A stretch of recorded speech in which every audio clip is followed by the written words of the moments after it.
Assalamualaikum warahmatullahi wabarakatuh. Om Swastiastu, Namo Buddhaya, salam kebajikan untuk kita semua. Halo adik-adik, selamat siang. Perkenalkan, nama kakak Habib Rahmanugraha. Kakak biasa dipanggil Kak Habib. Di siang hari yang cerah ini, semoga adik-adik sehat selalu ya. Kita akan kali ini belajar sejarah ya, mata pelajaran sejarah tentang Jepang.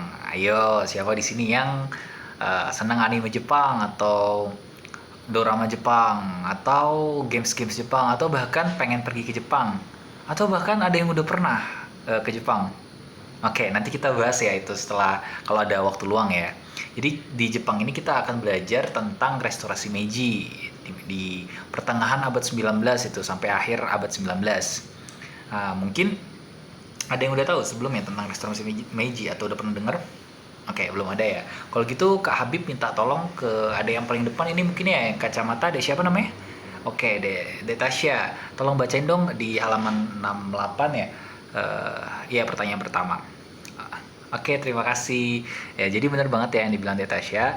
Pada 1867 terjadi perubahan politik di Jepang yang ditandai dengan kembalinya kekuasaan pemerintahan kepada Kaisar Meiji dari tangan Kesogunan Tokugawa.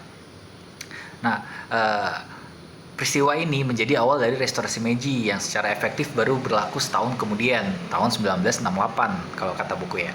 Jadi kata kuncinya kita di sini, kenapa dinamakan restorasi Meiji? Karena kaisar yang berkuasa waktu itu namanya Kaisar Meiji. Ketika Kaisar Meiji-nya wafat tahun 1912 ya kalau nggak salah, itu 2 tahun sebelum Perang Dunia Pertama. Era restorasi Meiji-nya berakhir karena kaisarnya sudah wafat 1912. Nah, Jepang itu di era restorasi Meiji itu tumbuh secara signifikan. Makanya di pernyataan di buku ini dibilang di era restorasi Meiji lah Jepang tumbuh menjadi negara industrialis dan imperialis. Ada 2 kata kunci di sini menurut soal di buku, yaitu industrialis dan imperialis. Kita bedah satu-satu. Industrialis kenapa disebut demikian? Karena sebelum restorasi Meiji, Jepang itu negara tertutup, adik-adik. Dia tadinya negara agraris yang fokus mencari makan di petani ladang atau nelayan ikan, yang Jepang kan banyak banget tuh.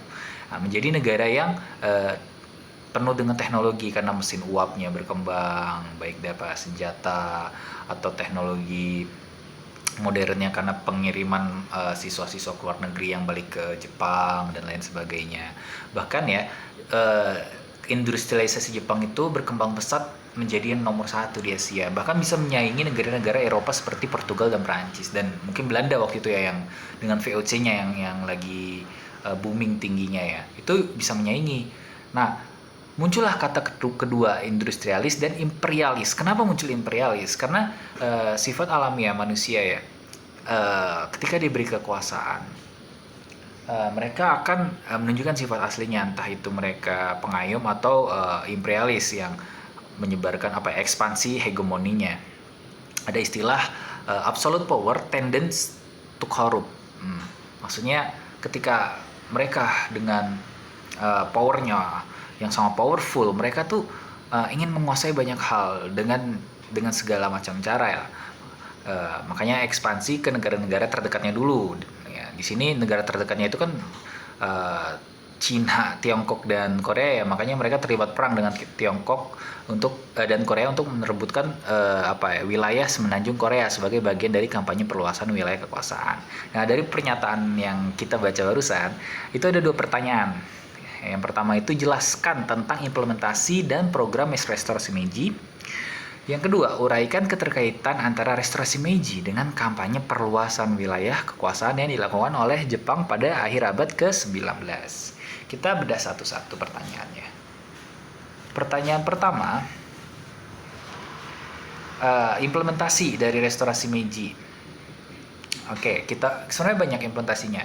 Tapi kita bahas dari militernya dulu deh, yang menurut kakak paling signifikan. Dimana kita tahu ya, zaman Jepang itu, Jepang kuno ya, atau Jepang dahulu itu sangat terkenal dengan samurainya atau dengan ninjanya. Ya, samurai dengan ninja itu kan menggunakan pedang ya, katana namanya. Jarak dekat lah istilahnya. Kalaupun ada jarak jauh, ninja itu pakai kunai yang shuriken dilempar-lempar itu.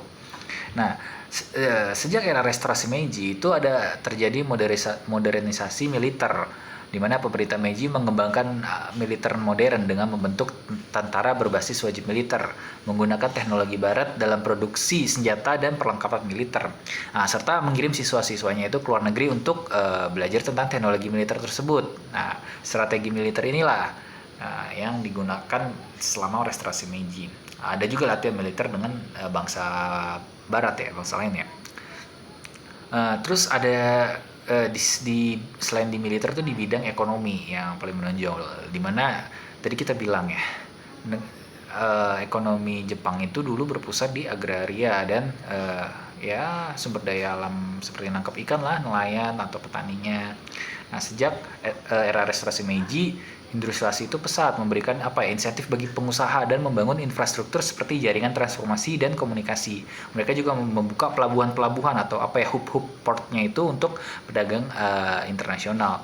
Nah, yang kakak bilang membagikan insentif bagi pengusaha itu sebenarnya bukan cuma dilakukan di Jepang, Amerika yang negara swastanya itu juga melakukan. Korea juga, Korea Selatan ya, dengan disebut itu chaebol itu seperti LG, grup Samsung yang terkenal. Di Jepang juga, di Indonesia pun juga zaman Pak Soeharto yang kalau kita terkenal dengan grup Matahari, bukan Matahari Sun yang menyinari kita ya, Matahari kayak mall gitu, atau Hartono, grup Salim, Rudi Salim itu kan didanai di zaman Pak Harto. Zaman Pak Jokowi juga mulai demikian. Salah satu contohnya Ruang Guru ya, diberikan insentif kepada startupnya. Nah, setelah militer, terus ekonomi ya, yang paling pesat juga tentunya politik ya. Reformasi politik di Jepang itu yang tadinya sistem feodal itu dihapuskan, yang tadinya hierarkinya vertikal. Nah, sekarang pemerintah Meiji itu lebih mengadopsi sistem sentralisasi kekuasaan dengan memperlakukan hukum dan aturan yang setara, yang sama. Yang dulu itu kan beda-beda. Jadi sekarang lebih ke barat atau demokrasinya. Nah, mereka juga memperkenalkan sistem pendidikan modern, bukan cuma politik tapi pendidikan juga diperbarui dan mempromosikan budaya Jepang sebagai bagian dari identitas nasional. Itu dari yang pertama, soal pertama tentang implementasi. Soal kedua itu tentang keterkaitan restorasi Meiji dengan kampanye perluasan. Tadi kita sempat singgung sedikit ya, Jepang itu sejak restorasi Meiji industrialisasinya berkembang pesat, dan oleh karena itu rasa ingin menguasai, adanya perlombaan senjata juga, rasa insecure. Kalau kata Pak Prabowo, if you want peace prepare for war. Jadi kalau ingin kedamaian tentram ya harus bersiap dengan perang. Salah satu persiapannya itu ya mengekspansi, kita memperluas wilayah kekuasaan kita dengan tujuan mendapatkan sumber daya alam dan sumber daya manusia. Sumber daya manusia itu maksudnya dijadikan budak atau tentara tempur juga lah istilahnya. Kan Jepang itu kan kalau kecil kalau dibandingkan negara-negara gabungan Eropa. Nah, setelah modernisasi itu militer dan ekonomi itu Jepang mengambil langkah yang kekuasaannya dengan pengambilan alih Taiwan ya, tepatnya itu di dinasti Qing pada tahun 1895. Terus menaklukkan Korea pada 1910, tahun 1910, 2 tahun kemudian tadi Kaisar Meiji-nya wafat ya 1912. Makanya sampai sekarang tuh mungkin ada kesan sejarah Cina sama Korea itu mungkin agak benci ke Jepang ya, seperti Indonesia juga, karena kita tahu penjajahan Jepang itu sangat sadis. Dulu juga ada namanya Jugun Iafu ya, itu kalau bahasa Inggrisnya comfort woman atau wanita pemuas, tapi kita nggak bahas itu. Cuman intinya Jepang itu menjajah sangat sadis, dan tujuannya itu ya untuk mempertahankan hegemoninya terhadap Barat. Nah, kampanye perluasan Jepang ini dipandang sebagai bentuk upaya memperoleh sumber daya alam dan manusia, karena Jepang itu kan tadi dibilang industrialisasinya berkembang pesat ya. Nah, produk-produk yang dibuat, jasa-jasa memerlukan jasa-jasa yang besar juga, dan produk yang besar itu mubazir kalau misalnya nggak disebarluaskan ke negara-negara lain. Nah, makanya itulah terjadinya ekspansi. Nah, tadi juga sempat disinggung perluasan pembukaan pelabuhan, di mana ini ada sangkut pautnya dengan Amerika tentunya, di mana Amerika kan ingin berdagang ke Asia itu kan melewati salah satu selat dari Jepang. Nah, atau pelabuhan Jepang ini bisa menjadi juga rest area tempat peristirahatan pelabuhan-pelabuhan tersebut untuk mengisi bahan bakar dan lain sebagainya. Mungkin itu ya intinya tuh, eh, nasionalisme dan sejarah itu ya kita pelajari, jangan dilupakan. Gunanya kita kombinasikan dengan yang sekarang untuk memprediksi apa yang ada di masa depan. Terkait restorasi Meiji ini, kalau adik-adik mau pelajari lebih lanjut, kakak punya beberapa rekomendasi buku ya, tiga dulu aja mungkin dari orang Indonesia sendiri ya, karya Kak Nugroho Wisnumurti ya.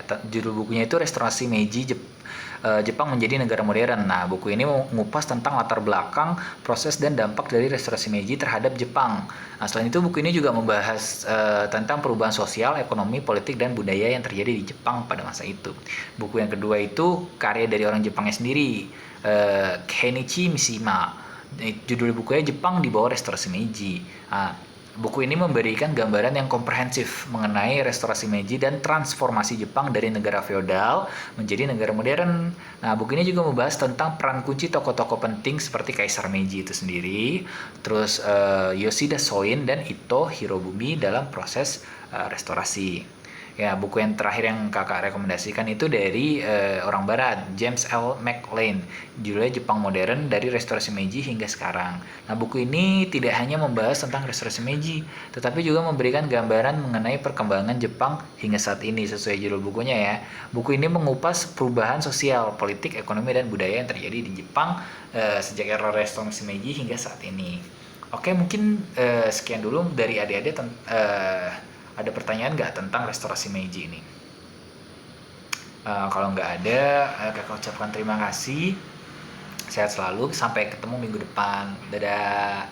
Ya, tadi mungkin ada yang mau bahas tentang apa ya, drama Jepang, anime Jepang, atau kultur-kultur Jepang, mungkin bisa kita bicarakan. Thank you.